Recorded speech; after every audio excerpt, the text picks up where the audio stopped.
नमस्कार जय जगन्नाथ मुझे मान स्वागत जनाऊँगी आ गोटे सुंदर नुआ भिडियो।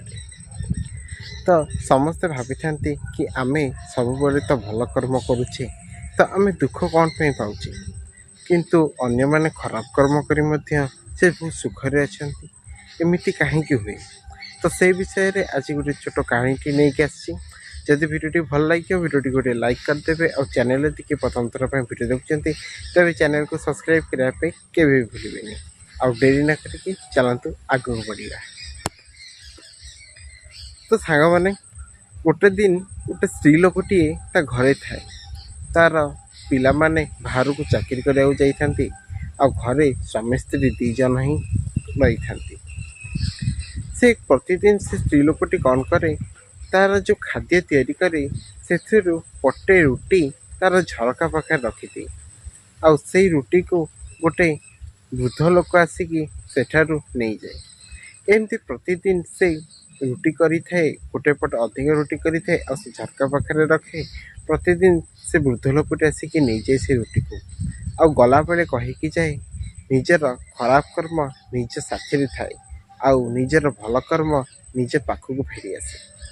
से वृद्ध मोर यही कथा बारंबार शुणिला से स्त्री लोकटी बहुत जोर रागी जाए आ मने मने भावे कि मुझे लोक को प्रतिदिन किसी ना कि खाइबा को दूची किंतु से तो मुहर पदेटी भल कथा केबे भी कहूनी।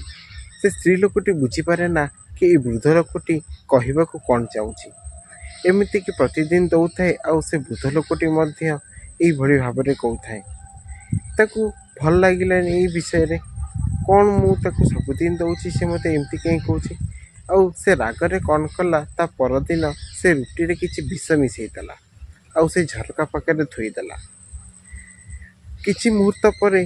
ता भितर किछि आत्मीय भावना आसला अरे ये मु कौन करुछि मु से रुटी रे विष मिसौछि नाई नाई मु एमिति काम करिविनी आउर से रुटी को आनिकी से चुली भीतर को फोपाड़ देला से विष भरा रुटी को आउ गोटे भल रुटी से जगह रखीदेला। किसी समय पर पुणी से वृद्ध लोकटी आसला आ से रुटी को लेकिन चलीगला आ गला बेले कहीकि गला कि निजर खराब कर्म निज साथी थाए आ निजर भल कर्म निज पाखक फेरी आसे। किसी समय गला पर पुओ तो बाहर चाकरी करुछि पुओ घर को फेरू थाए जोरे भोक करुए खाइबा कौटी पाऊ न थाए एमती किछि बाट आसला तो देह बुलेला और से सेठारे पड़ीगला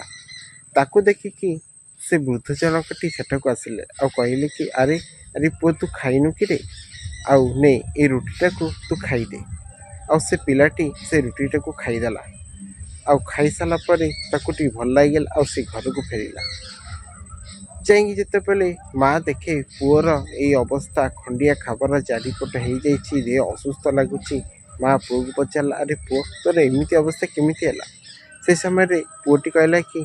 मु मते बहुत जोर भोक करूला आ मु चलियार भी असमर्थ थी और से मु पड़ जाइली किंतु गोटे वृद्ध लोकटी आसिकी मते ये पटे रुटी खाइबा को देला और मते टे भल लगे आ घर को आसिली। से माटी पचारा अरे से वृद्ध लोकटी किए पिलाटी कहला मु जानी किंतु से बहुत गरीब भली लगुले और से तांकर आजिर खाद्य जहाँ आनी सबू मते ही दे खाइबा को। यही कथा जिते शुणिला माँ माँ आखिर कांदी कांदी लुह धार असंभार पुओ पचारा अरे